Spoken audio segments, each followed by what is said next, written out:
Antes de continuar, necesito advertirte algo. Lo que vas a escuchar no son leyendas urbanas. No son historias inventadas para asustar. Son testimonios reales, archivados por autoridades que nunca pudieron explicarlos. Personas normales. Lugares reales. Fenómenos documentados. Y después de escucharlos, algo cambia. Quizás sea la forma en que miras tu propia casa por la noche. O cómo respondes cuando suena el teléfono y nadie habla. Quizás simplemente dejes de sentirte solo cuando estás solo. Si decides continuar, es tu responsabilidad. Porque hay cosas que, una vez conocidas, no se pueden olvidar. Y algunas de ellas, te reconocen cuando las conoces. Antes de empezar con estas historias, si este tipo de contenido te interesa, si quieres más casos reales, más misterios sin resolver, suscríbete ahora. Porque lo que viene a continuación, no es para todo el mundo. Y si llegas hasta el final de este vídeo, sabrás por qué algunas personas nunca deberían haber escuchado estas historias. Dale like si ya sientes que algo no está bien. Y activa la campanita, porque los próximos casos serán aún más perturbadores. Ahora sí, comencemos. Mi nombre no importa. He recopilado estos casos durante años. Algunos llegaron a mí por correo anónimo. Otros, a través de antiguos expedientes policiales que jamás fueron cerrados. Hay un patrón en todos ellos. Un detalle que se repite. Las personas que vivieron estas experiencias, todas cambiaron después. No de forma visible. Pero cambiaron. Empezaron a evitar ciertos lugares. A no contestar ciertas llamadas. A no mirar espejos antiguos demasiado tiempo. Como si supieran algo que el resto de nosotros aún no sabemos. Esta noche te voy a contar 4 de esos casos. 4 expedientes sin resolver. 4 puertas que nunca debieron abrirse. Y al final, tú decides si cierres la tuya. El matrimonio Hernández compró la casa en marzo de 2019. Era antigua, sí, pero hermosa. Piedra gallega, vigas de madera, jardín con niebla perpetua. El tipo de casa que aparece en revistas de decoración. Llevaban años ahorrando para algo así. Elena era profesora de primaria. Marcos trabajaba en una gestoría. Su hijo, Hugo, tenía 7 años. Una familia completamente normal. La casa estaba en las afueras de Pontevedra. Aislada, pero no demasiado. A 20 minutos del pueblo más cercano. El precio era extrañamente bajo. Cuando preguntaron por qué, el agente inmobiliario solo dijo: el dueño anterior falleció. La familia quiere venderla rápido. Eso no les pareció raro. Pasa todo el tiempo. Firmaron en abril. Se mudaron la primera semana de mayo. Todo parecía perfecto. Los primeros días fueron normales. Desempacar cajas. Limpiar habitaciones. Hugo jugaba en el jardín. Elena preparaba la cena. Marcos montaba muebles. Nada fuera de lo común. Hasta la segunda semana. Fue un martes por la tarde. Elena estaba sola en casa. Hugo en el colegio. Marcos trabajando. Estaba organizando la cocina cuando sonó el teléfono fijo. Contestó. Nadie respondió. Solo se escuchaba silencio. Un silencio extraño. No era como cuando alguien cuelga. Era como si alguien estuviera escuchando. Elena dijo hola 3 veces. Nada. Colgó. 2 horas después, volvió a sonar. Contestó de nuevo. El mismo silencio. Pero esta vez, sintió algo diferente. Como si hubiera alguien respirando muy suavemente. Tan suave que no podía estar segura. Colgó y revisó el identificador de llamadas. El número que aparecía era el suyo propio. El teléfono de su casa. Estaba recibiendo llamadas desde su propia línea. Marcos lo revisó esa noche. Debe ser un fallo técnico, dijo. Llamó a la compañía telefónica. Le dijeron que era imposible, que ningún número puede llamarse a sí mismo, que debía ser un error de visualización. Pero las llamadas continuaron. Cada día. Siempre cuando Elena estaba sola. Siempre el mismo silencio. Y siempre, desde su propio número. La tercera semana instalaron cámaras de seguridad. No por las llamadas, sino porque Marcos había empezado a sentir que algo no encajaba. Pequeñas cosas. Puertas que recordaba haber cerrado, aparecían abiertas. Luces apagadas que encontraba encendidas. Objetos que cambiaban de lugar. Debe ser Hugo jugando, decía Elena. Pero Hugo negaba tocarlo todo. Las cámaras se instalaron un viernes. 2 en el pasillo principal. 1 en la cocina. Otra en la entrada del sótano. El lunes, Marcos revisó las grabaciones. Lo que vio lo hizo llamar inmediatamente a Elena. En el vídeo del pasillo, a las 3:15 de la madrugada, una sombra. No era una sombra normal proyectada por algo. Era densa, con forma vagamente humana. Se movía lentamente por el pasillo, sin hacer ruido, sin proyectar nada a su alrededor. Solo la sombra misma. Y lo peor, se detuvo frente a la puerta del dormitorio de Hugo. Se quedó ahí, quieta, durante 17 minutos. Después, se desvaneció, como si nunca hubiera estado ahí. Elena sintió que algo frío le recorría la espalda. ¿Entraste al pasillo anoche?, le preguntó a Marcos. Estuve durmiendo toda la noche, respondió él. Esa noche ninguno de los dos durmió bien. Hugo era un niño normal. Le gustaba dibujar, jugar con coches, ver dibujos animados. No era de tener pesadillas. No le asustaba la oscuridad. Pero una tarde, Elena lo encontró dibujando en su habitación. Estaba sentado en el suelo, muy concentrado. ¿Qué dibujas, cariño?, preguntó Elena. Hugo no levantó la vista. Al señor del sótano. Elena sintió un escalofrío. ¿Qué señor, Hugo? El que vive abajo. Me habla a veces. Elena se arrodilló junto a él. El dibujo mostraba una figura alta, delgada, sin rostro definido. Solo una mancha oscura donde debería estar la cara. Hugo, ¿has bajado al sótano? No, mamá. Él sube. ¿Cuándo sube? Por las noches. Cuando todos dormís. Elena intentó mantener la calma. ¿Y qué te dice? Hugo finalmente la miró. Sus ojos eran serios. Demasiado serios para un niño de 7 años. Me dice que esta era su casa. Y que quiere que nos vayamos. Esa noche, Marcos revisó el sótano. No encontró nada. Solo cajas viejas del dueño anterior. Polvo. Humedad. Pero cuando subió, sintió que alguien lo observaba desde la oscuridad. No se giró. Subió las escaleras rápidamente. Y cerró la puerta con llave. Fue un viernes de junio. Casi un mes después de mudarse. Elena, Marcos y Hugo habían salido a cenar al pueblo. Volvieron sobre las 11 de la noche. Cuando llegaron a la casa, todas las luces estaban encendidas. Todas. Cada habitación, cada pasillo, cada rincón. Marcos sabía que las había apagado antes de salir. Siempre lo hacía. Entraron con cuidado. Todo parecía normal. Pero había algo en el aire. Una tensión. Como cuando alguien acaba de salir corriendo de una habitación. Marcos revisó cada cuarto. Nadie. Nada fuera de lugar. Excepto, todas las puertas interiores estaban cerradas. Cada una. Desde dentro. Con pestillo. Pero ellos estaban fuera de la casa. ¿Cómo era posible? Marcos llamó a la policía. 2 agentes llegaron en 20 minutos. Revisaron toda la casa. No había señales de entrada forzada. Ninguna ventana rota.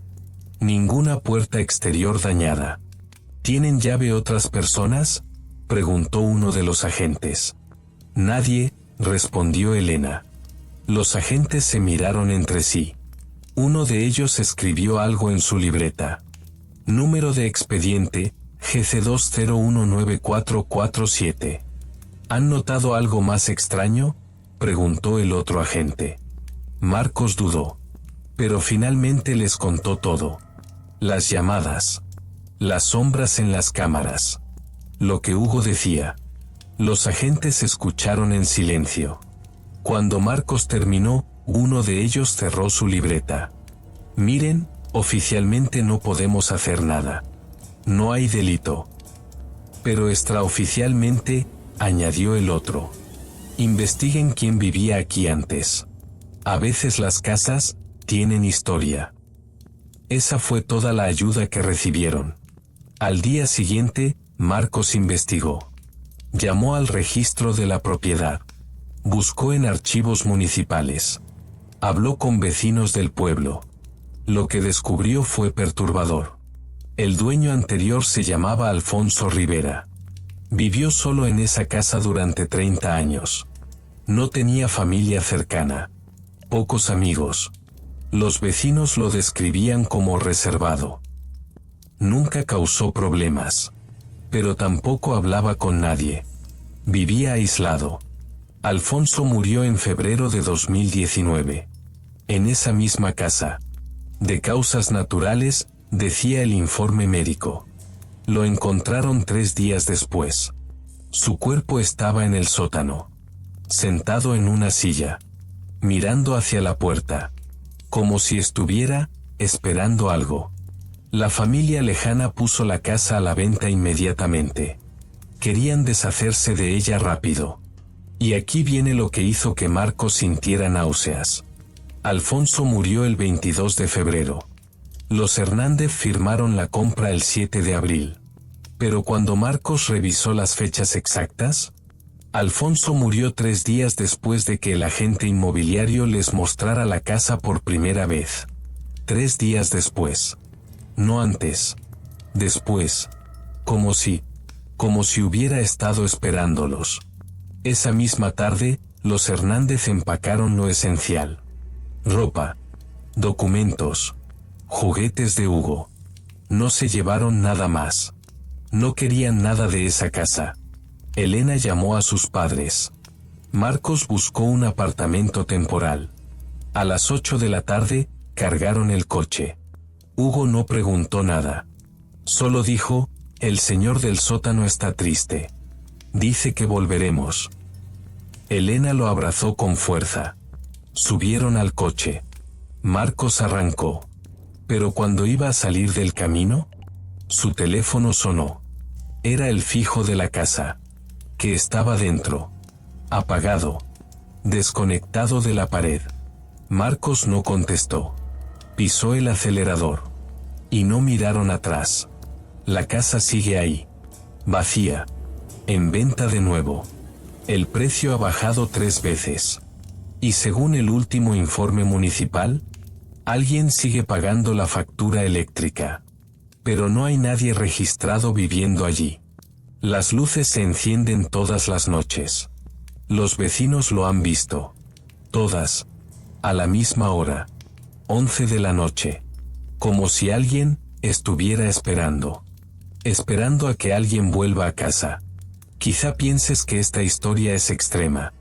Que algo así no puede pasar. Pero los expedientes están ahí. Los testimonios son reales. Y lo que sigue es peor. Porque al menos los Hernández pudieron irse. La siguiente persona no tuvo esa opción. Javier tenía 28 años cuando aceptó el trabajo. Guardia de seguridad nocturno. No era glamuroso, pero pagaba bien. Mejor que la construcción, donde había trabajado antes. El sitio era un hospital abandonado en las afueras de Guadalajara, México. Llevaba cerrado 15 años. Iban a demolerlo en 3 meses. Pero antes, una empresa de documentación necesitaba catalogar el edificio. Archivos, estructuras, materiales. El trabajo de Javier era simple. Vigilar que nadie entrara por las noches. Hacer rondas cada 2 horas. Anotar cualquier anomalía. Turno de 10 de la noche a 6 de la mañana. 5 noches a la semana. El primer día, el supervisor le dio un recorrido. 4 plantas. Sótano con calderas y almacén. Planta baja con recepción y urgencias. Primera planta con habitaciones. Segunda planta con quirófanos. Tercera planta. Esa está sellada, dijo el supervisor. ¿Por qué?, preguntó Javier. Problemas estructurales. No subas ahí. Está prohibido. Javier asintió. Le dieron un walkie-talkie, una linterna y un juego de llaves. Su turno empezaba esa misma noche. Las primeras horas fueron aburridas. Javier se sentó en la recepción. Revisó su teléfono. Mandó mensajes a su novia. A las 12, hizo su primera ronda. Planta baja, vacía. Primera planta, silencio. Segunda planta, polvo y camillas oxidadas. Todo normal. Volvió a recepción. A las 2 de la madrugada, hizo la segunda ronda. Esta vez, algo era diferente. Cuando llegó al pasillo de la primera planta, escuchó pasos. Arriba. En la tercera planta. La que estaba sellada. Se detuvo. Los pasos eran lentos. Regulares. Como alguien caminando tranquilamente. Javier subió hasta el segundo piso. La puerta de acceso a la tercera planta estaba cerrada con candado. Nadie podía haber subido. Los pasos continuaron durante 2 minutos. Después, silencio. Javier esperó. Nada más. Bajó a recepción y anotó en el registro. Posibles sonidos estructurales. Tercer piso. No le dio más importancia. Los edificios viejos hacen ruido. La segunda noche, Javier llevó una cámara personal. No era parte del equipo oficial. Pero quería grabar si escuchaba algo raro de nuevo. La noche empezó tranquila. Primera ronda, nada. Segunda ronda, todo normal. Pero a las 3 de la madrugada, mientras revisaba la segunda planta, vio algo que lo dejó paralizado. Una de las camillas. En medio del pasillo. Se estaba moviendo. Despacio. Hacia él. Sin que nadie la empujara. Sin viento. Sin nada. Solo, avanzaba. Javier encendió la cámara. Grabó durante 30 segundos. La camilla se detuvo. A 3 metros de él. Javier se acercó con cuidado. La tocó. Estaba fría. Oxidada. Completamente normal. Pero en el suelo, había marcas de ruedas. Recientes. Como si realmente se hubiera movido. Revisó la grabación en su teléfono. Ahí estaba. La camilla moviéndose sola.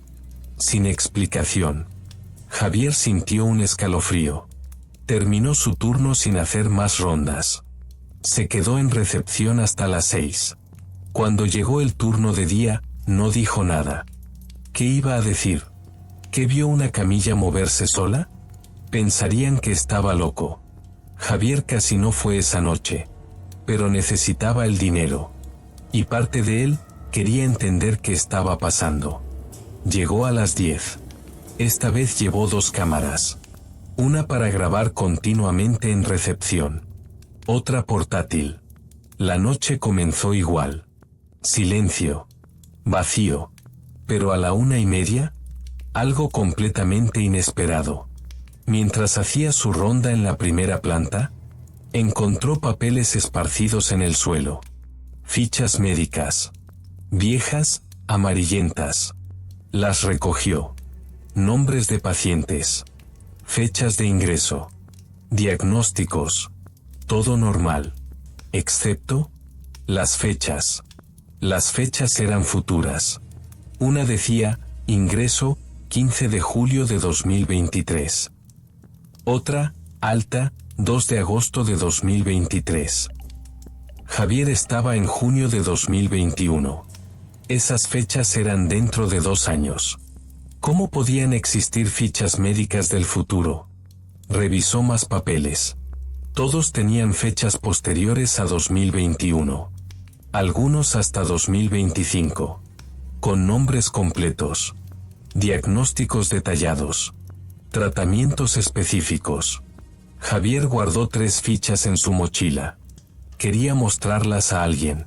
Necesitaba pruebas de que no estaba perdiendo la razón. Terminó su ronda rápidamente. Volvió a recepción.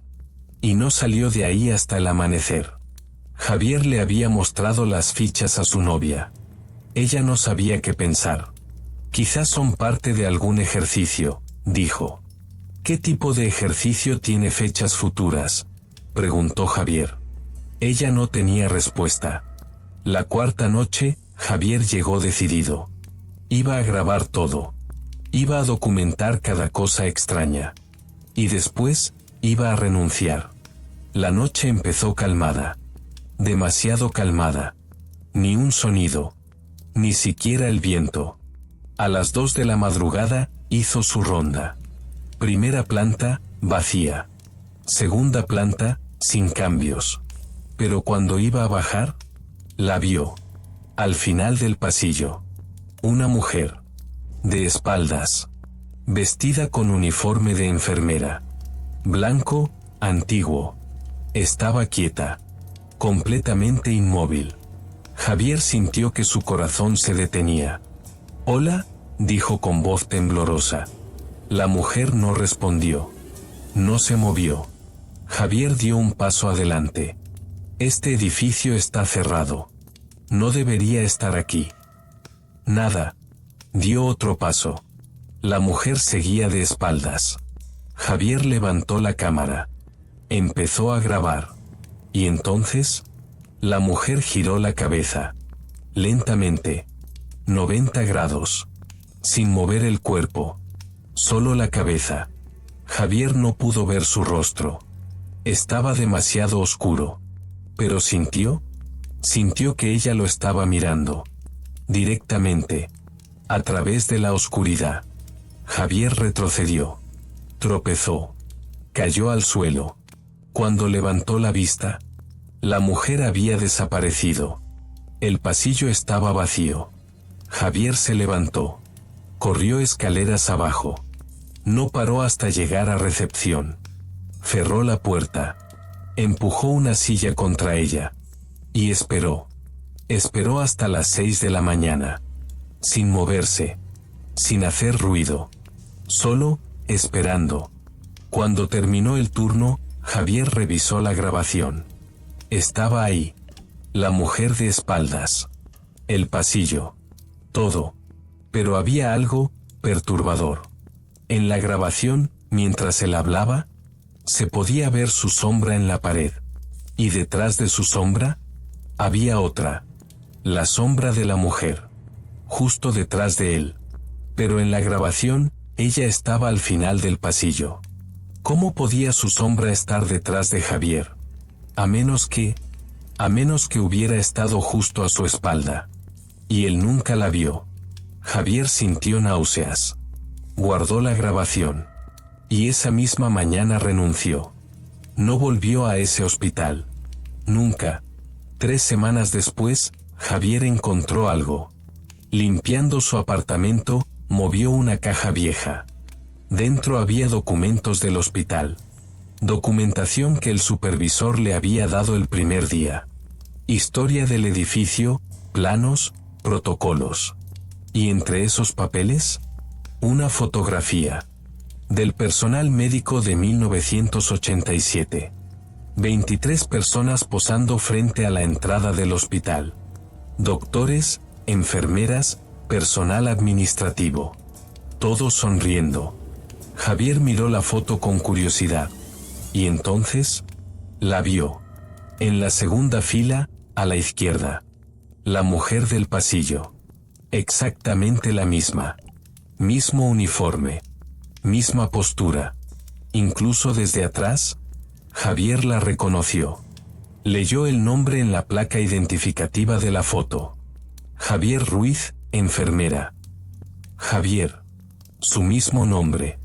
Sintió que el suelo desaparecía bajo sus pies. Buscó más información sobre esa persona. Pero no encontró nada. Ningún registro. Ninguna ficha laboral.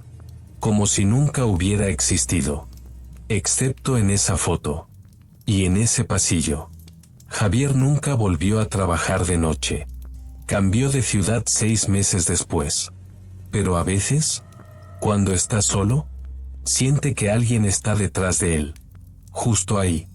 A su espalda. Y no se atreve a girarse. ¿Porque tiene miedo? Miedo de ver un uniforme blanco. Y una cabeza girada. Mirándolo. Sé lo que estás pensando. ¿Realmente pasó esto? Déjame mostrarte algo. El hospital del que hablo existe. Se llamaba Hospital General San Rafael. Cerró en 2006. Fue demolido en 2022. Hay registros. Fotografías. Testimonios de otros guardias de seguridad.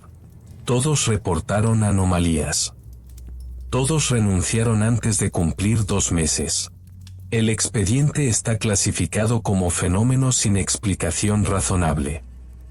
Y la grabación de Javier sigue existiendo.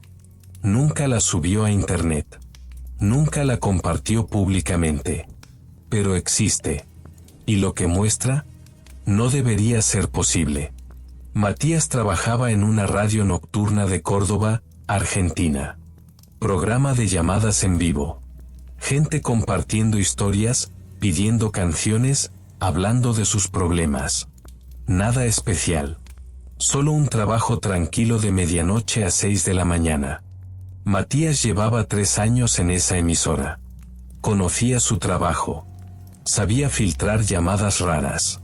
Sabía cuando alguien estaba borracho. O buscando atención. O simplemente, no estaba bien. Pero la noche del 12 de marzo de 2018, recibió una llamada que cambió todo. Eran las 2:15 de la madrugada. El programa iba tranquilo. Música suave, alguna que otra llamada. El teléfono del estudio sonó. Matías contestó. Radio Noche, buenas madrugadas. Silencio. ¿Hola? ¿Me escuchas? Una voz. Hombre. Joven. Va a haber un accidente. Matías frunció el ceño. ¿Perdona?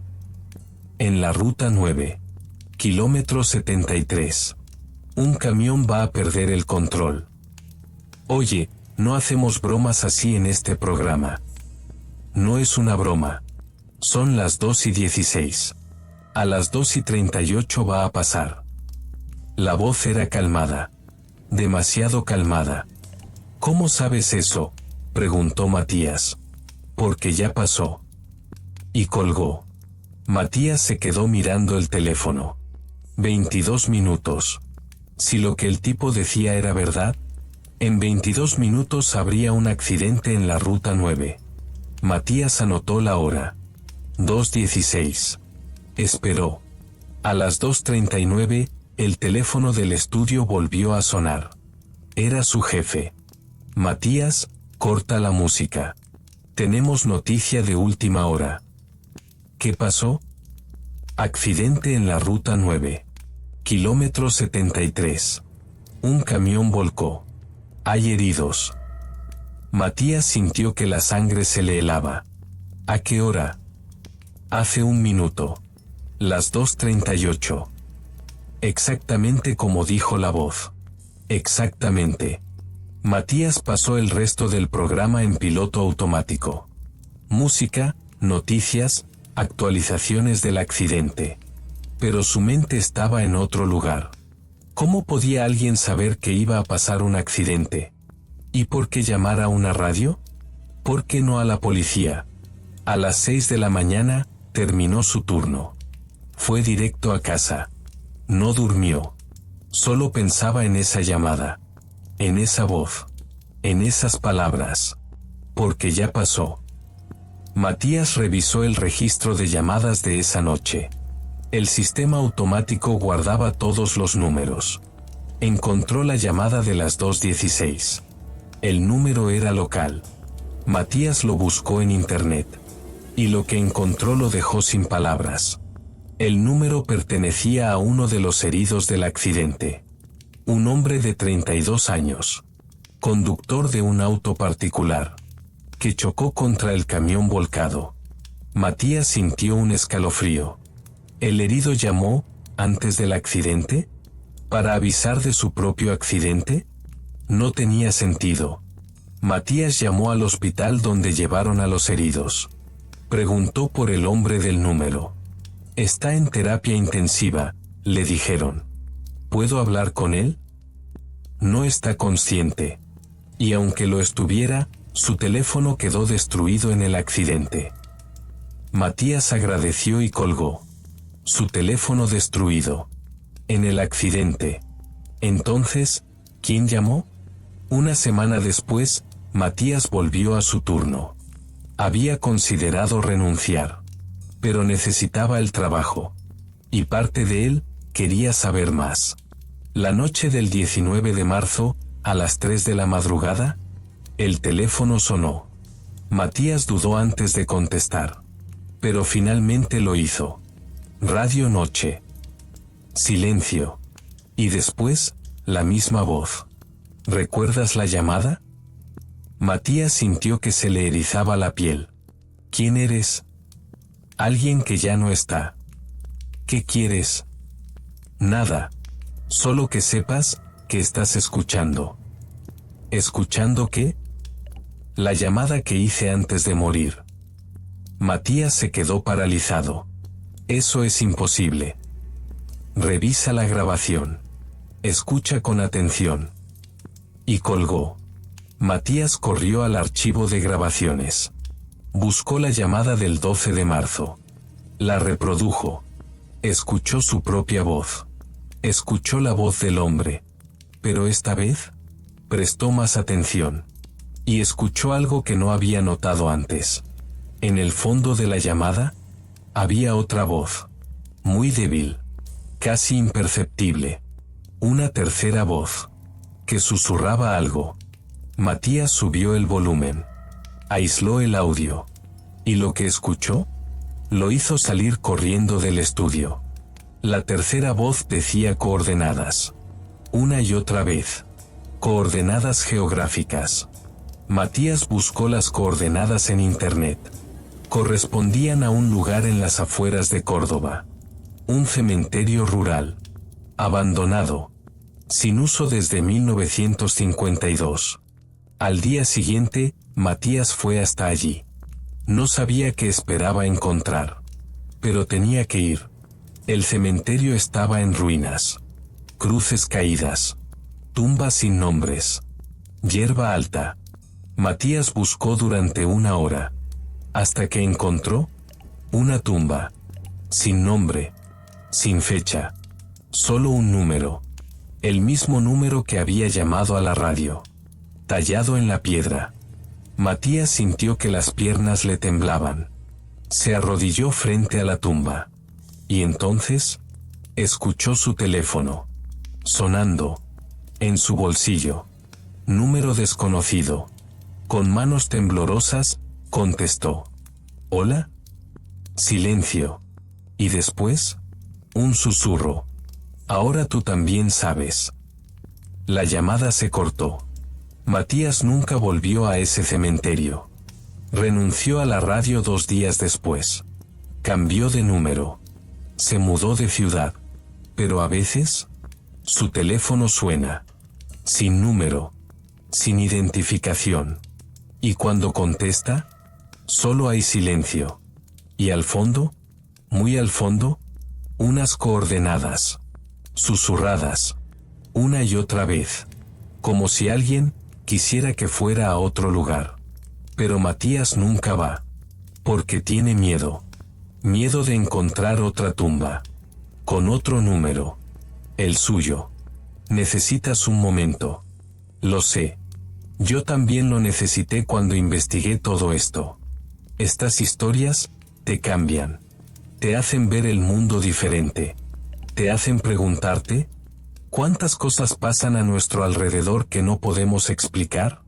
¿Cuántas veces hemos estado cerca, sin saberlo? Pero hay una historia más. Una última. Y esta nunca la olvidarás. Porque no tiene final. Todavía sigue pasando. Carmen tenía una tienda de antigüedades en Valparaíso, Chile. Llevaba 20 años en el negocio. Sabía identificar piezas valiosas. Sabía negociar. Sabía cuando algo valía la pena. En septiembre de 2020, fue a una subasta de herencias. Una casa antigua en el cerro. El dueño había fallecido sin familia directa. Todo debía venderse. Muebles, cuadros, objetos decorativos. Carmen compró varias piezas. Pero lo que realmente le llamó la atención fue un espejo. Grande, ovalado, con marco de madera tallada. Antiguo, quizá de principios del siglo XX. Estaba en buen estado. Sin grietas. Sin daños. Perfecto para su tienda. Lo compró por un precio razonable. Lo llevó a su local esa misma tarde. Lo colgó en la pared principal. Y ahí empezó todo. Los primeros días, el espejo atrajo mucha atención. Los clientes lo admiraban. Preguntaban el precio. Se miraban en él. Todo normal. Pero el cuarto día, una mujer entró a la tienda. Miró el espejo. Y se puso pálida. ¿De dónde sacaste esto?, preguntó. De una subasta, respondió Carmen. ¿Casa en el cerro? Sí. La mujer dio un paso atrás. Ese espejo, yo lo conozco. Estaba en casa de mi abuela. ¿Tu abuela vivía en el cerro? Sí. Pero murió hace 3 años. Y vendimos todo entonces. Carmen frunció el ceño. Eso es imposible. Lo compré hace 4 días. De una herencia reciente. La mujer negó con la cabeza. No puede ser el mismo, pero lo es. Miró el espejo una vez más. Y salió rápidamente de la tienda.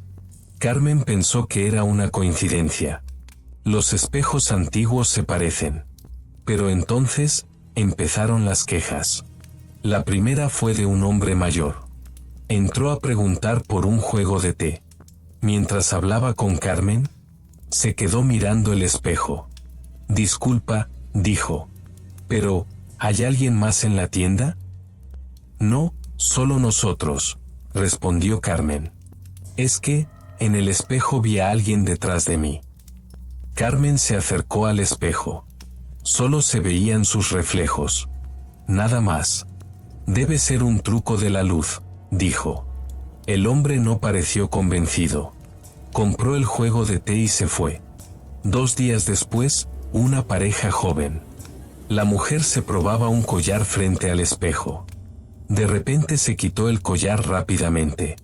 Amor, vámonos. ¿Qué pasa? Ese espejo, no me gusta. ¿Por qué? Porque mi reflejo, parpadeó.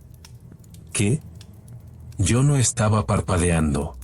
Pero en el espejo, mi reflejo parpadeó primero. Se fueron sin comprar nada.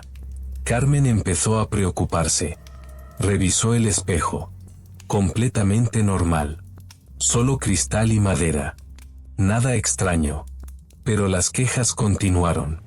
Fue un sábado por la tarde. Una madre con su hija de 6 años. La niña corría por la tienda. Tocando cosas, riendo.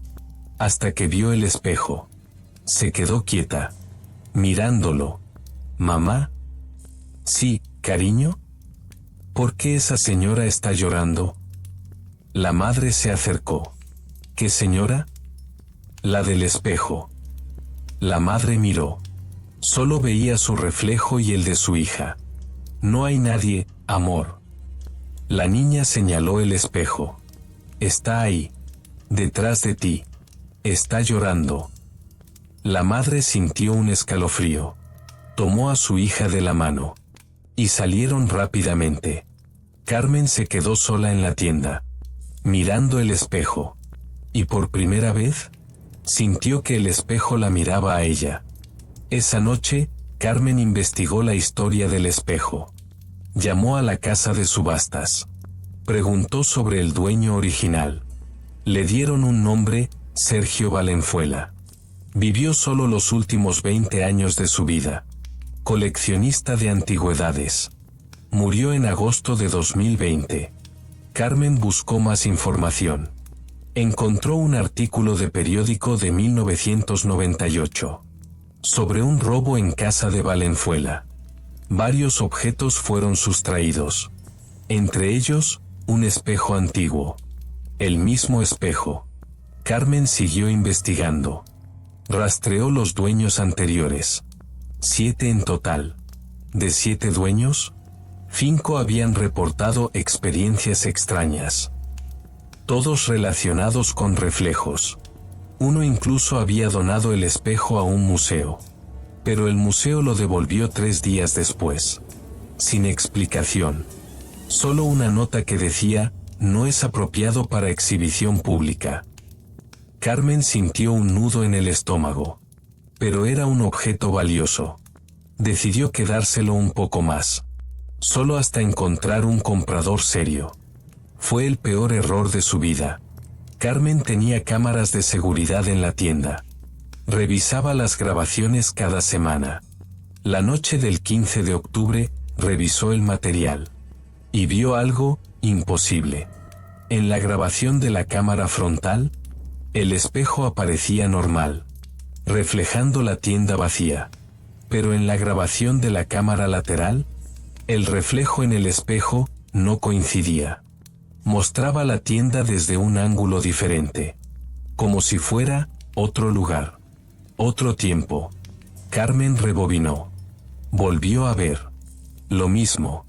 El reflejo no correspondía con la realidad.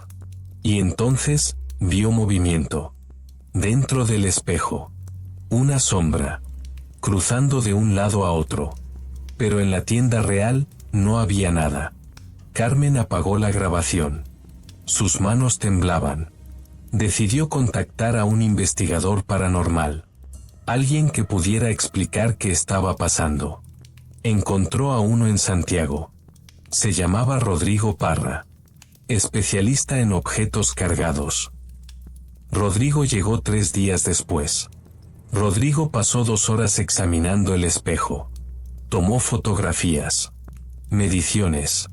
Grabó vídeos. Este objeto tiene historia, dijo. ¿Qué tipo de historia?, preguntó Carmen. La difícil. La que queda grabada en los objetos cuando hay trauma. ¿Trauma?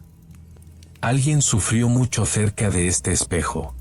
Y ese sufrimiento quedó impreso. Rodrigo le pidió a Carmen permiso para llevarse el espejo. Quería estudiarlo en su laboratorio. Carmen aceptó. Cualquier cosa con tal de sacarlo de su tienda. Rodrigo se llevó el espejo esa misma tarde. Prometió llamar en una semana.